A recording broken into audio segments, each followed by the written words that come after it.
Welcome back to Tremendous's RimWorld Chronicles. This is episode 3 of volume 1. We pick up right after Tremendous opened the door to an unexplored building and was accosted by a swarm of monster locusts. Let's get back into the story. A monster locust and 2 spellipedes lunged at him as soon as the seal was broken on the door. The explosiveness of their attack knocked Tremendous back a dozen feet and sent him sprawling. The nightmare bugs wasted no time chasing him out the door, their mandibles opened in anticipation of tasting his flesh. Tremendous was a proud man and was the offspring of proud parents. This meant nothing to him now as he saw the murderous intent in the mutated bug's multifaceted eyes. Tremendous shrieked for help at the top of his lungs before unsheathing his combat knife and reading what he thought would be his last stand. All he could think about was how awful his death was going to be, how painful and unceremonious. The fear of that fate fueled his courage and redoubled his might. With a shout of pure defiance, Tremendous stabbed at his nearest assailant, plunging his knife deep into the thorax of the massive locust. The blow drove the blade all the way to the hilt and cracked the chitinous shell that protected the bug. It shuddered once and then went slack.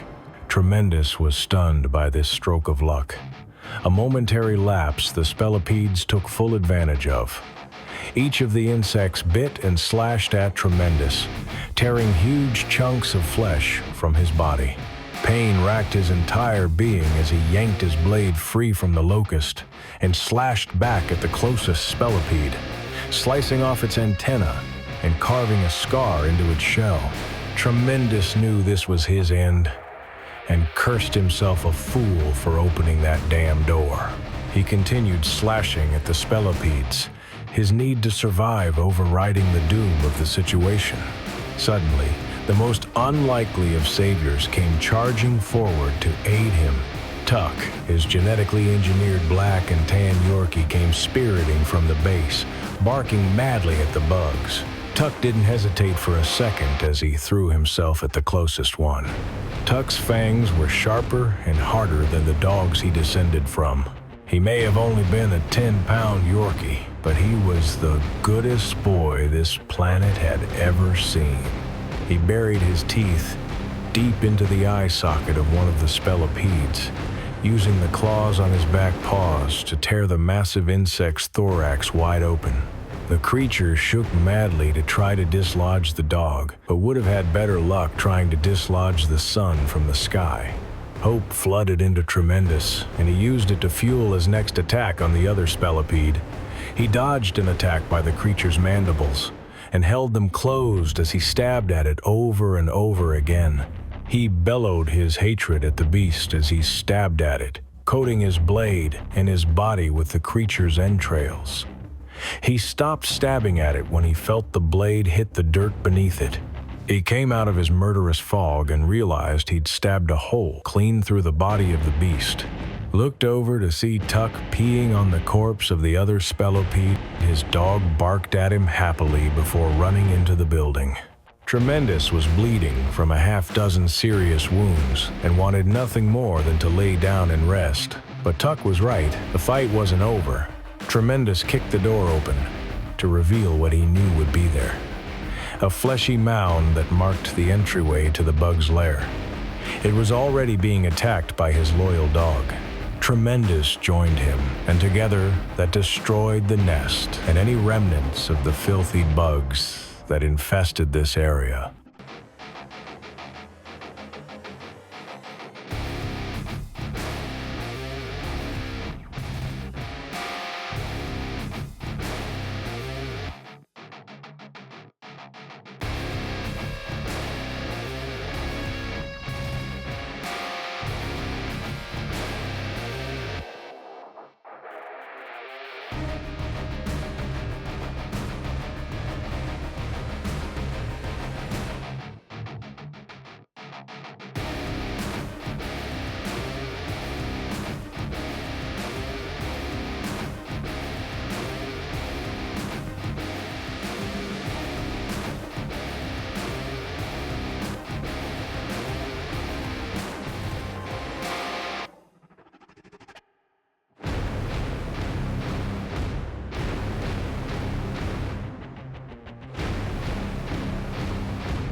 With the battle won, Tuck returned home, a locust shell his reward for saving his master's life.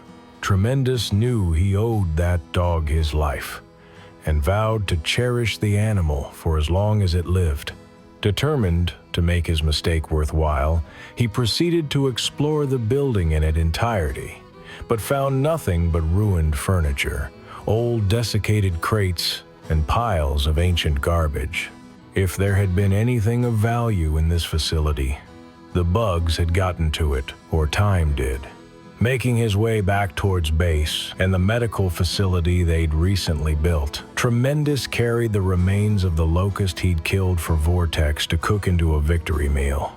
Once his body knit itself back together, he would relish devouring his foes. The next week passed by without issue. Smith tended his garden and chipped away at the nearby rock formations as his crops grew. His efforts saw the colonists' steel and mechanical component stockpile grow nicely, a fact that was appreciated by everyone. Blackshade and Tom hunted the wildlife in order to keep the food supply well stocked. Vortex cooked and cleaned, the kitchen becoming his kingdom inside their building. No one left a mess in Vortex's kitchen and always remembered to thank the chef. Improvements continued to be made to their infrastructure as well.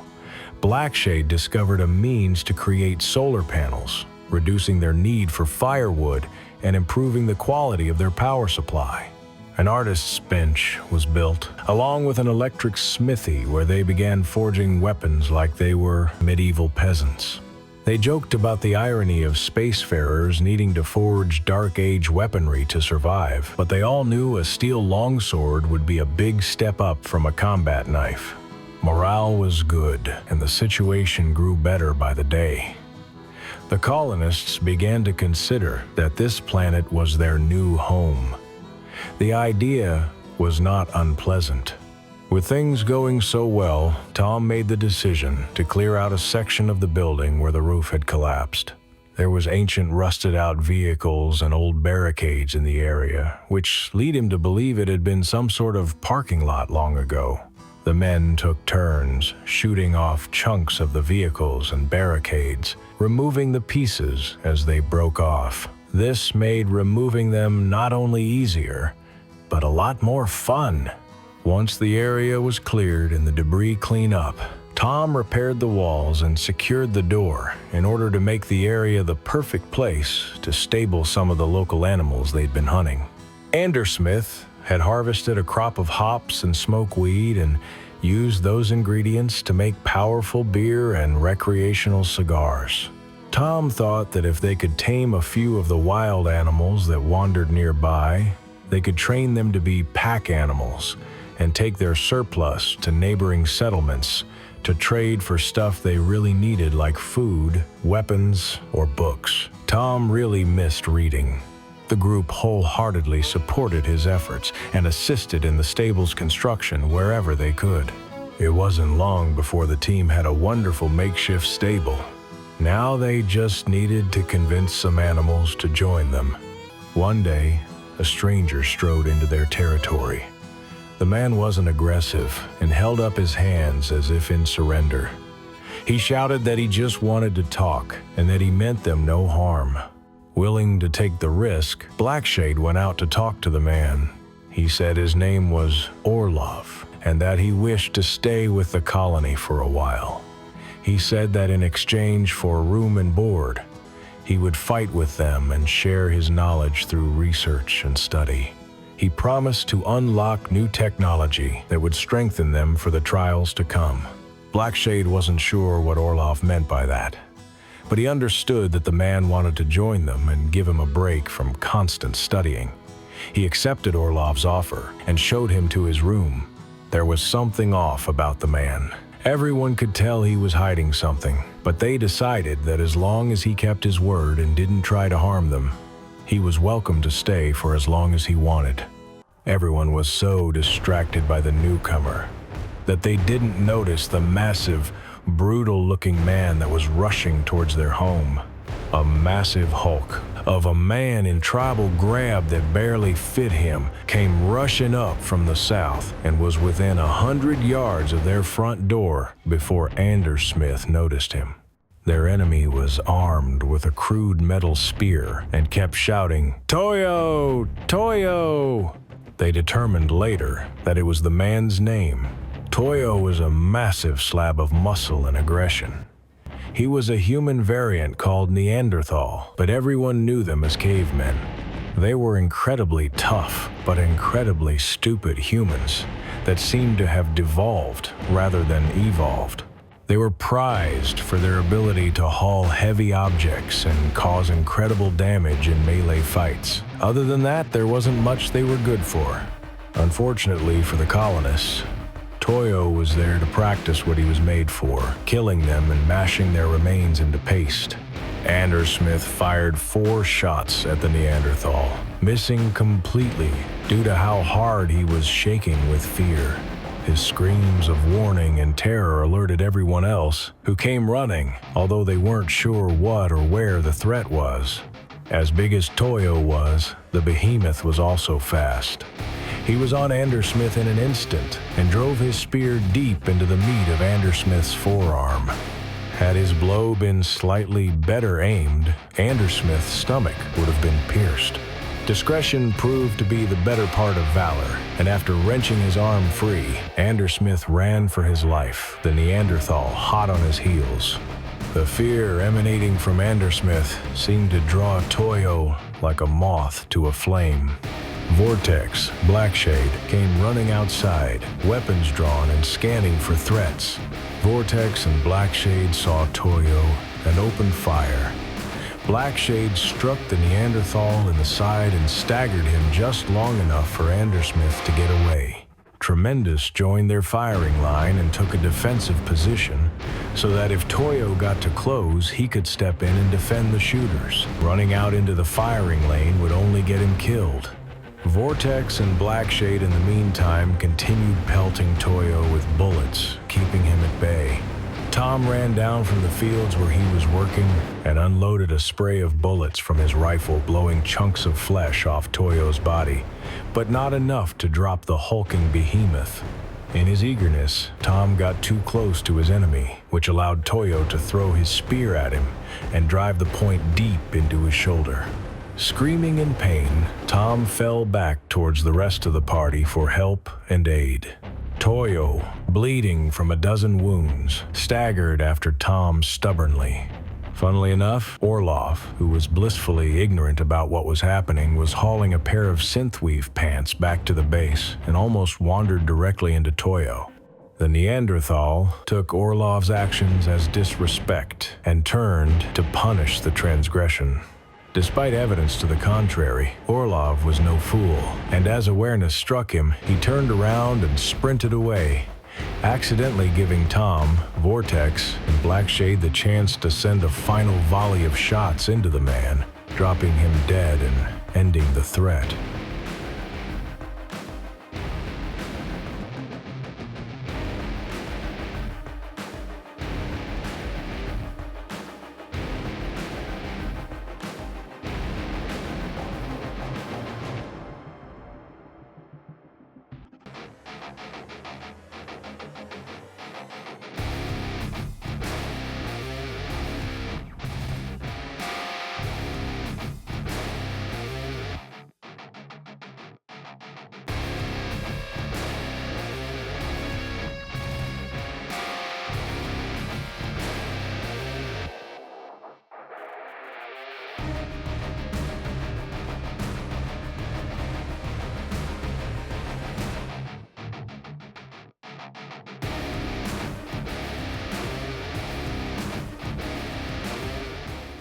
The colonists spent the next week recovering from their battle.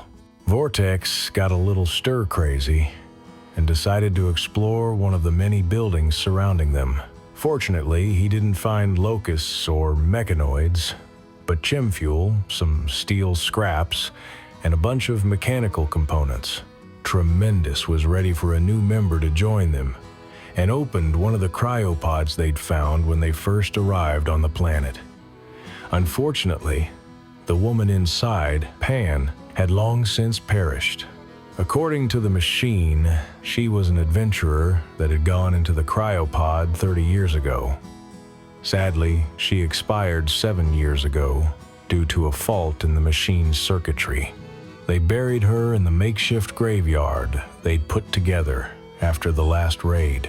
Things were getting back to normal, and the work on their home was coming along nicely when they detected some newcomers arriving on the northeast corner of their territory. More raiders. This time, a duo of pigskin humans named John and Poyoin. They were from the faction Concord of Squamawink, a hostile, savage faction that raided surrounding villages and abducted their people. The colonists refused to become their next victims. The guys got into position once they determined what direction the pigskins were going to choose for their assault. Vortex got to his positions first, determined that this battle would not go the way the Battle of Toyo had gone. They had lost too much of their own blood during that battle and had learned a lot from it. Vortex took aim at John as the pigskin grenadier sprinted down the alley towards them. The pigman squealed a war cry that would have done his swine brethren proud. Vortex fired 2 well-placed shots into John's stomach, causing the raider to stumble as he was racked with pain. Tom arrived at that moment and sent a volley of rapid-fire shots down the alley, peppering John with more holes and killing him instantly. The men surged with pride at their kill, but there was no time to celebrate. Poignant was enraged by John's death and took up position inside a doorway he kicked in. He started firing back at the men, grazing Tom's head with one of his shots. The rest of the team arrived and returned fire, but Poignant's position was too well chosen, and the few bullets that found their mark only seemed to further enrage the raider. Tremendous assessed the situation and made a rash decision.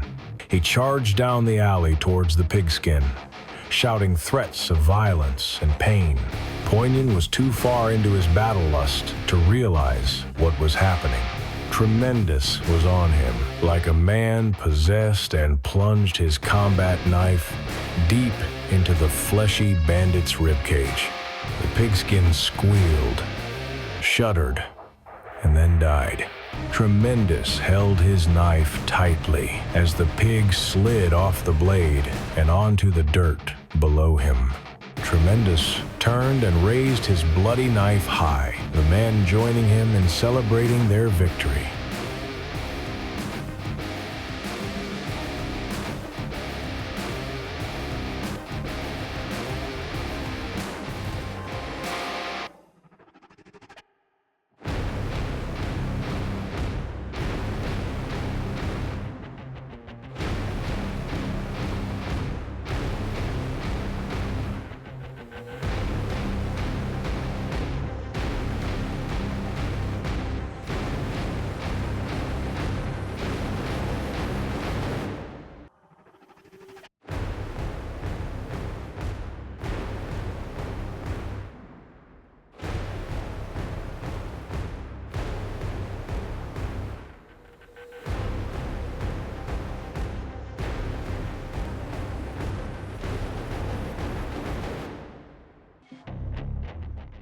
This is where we will put down the story for now. I hope you've enjoyed the 3rd installment of Tremendous's RimWorld Chronicles. If you have any questions, comments, concerns, or complaints, feel free to put them in the comments section below, and I'll get back to you as soon as I can. Thanks.